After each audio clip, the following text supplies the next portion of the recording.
Lep in prijazen dan vam želim iz Ljubljane, natančneje iz mesta, v katerem pravijo, da je marsikaj urejeno za invalide. No pa si pogledajmo en primer, kako je stvar urejena za tiste, ki vidijo slabo, bolje rečeno slepe. In sicer tole je označba, ki je postavljena zato, da bi v bistvu lahko ljudje z belo palico našli pravo pot do točke, kamor so namenjeni oziroma kamor želijo iti. No in zdaj se bomo sprehodili ob tej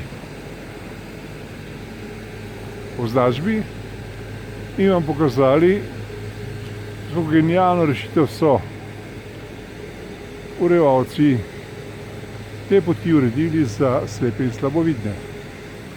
In sicer, ko bomo prišli do tistih miz, bomo ugotovili, da so v bistvu mize na Cankarjevem nabrežju že na delu označevalnega dela za slepe in slabovidne. Ampak to, kot kaže, nikogar ne moti in pomembno je, da so v bistvu lahko rekli v Ljubljani, da so ustvarili vse pogoje za slepe. Pa to je tale, še enkrat, pobliže si oglejte tale del, da ne bomo snemali gospe, ki ravno prihaja. No in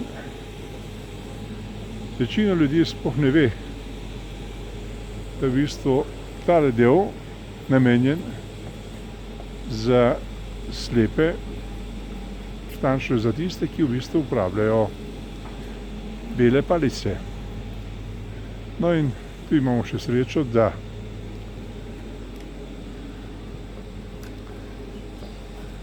to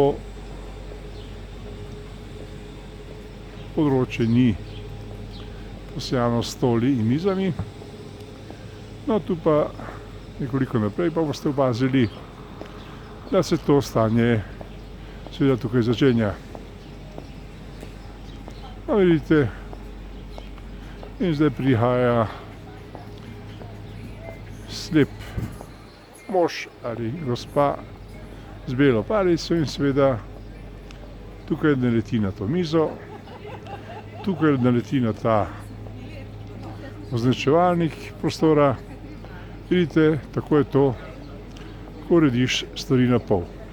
To smo vam želeli pokazati, predvsem pa opozoriti Društvo slepih in slabovidnih, kako imajo urejene stvari v Ljubljani za njih. Svidne.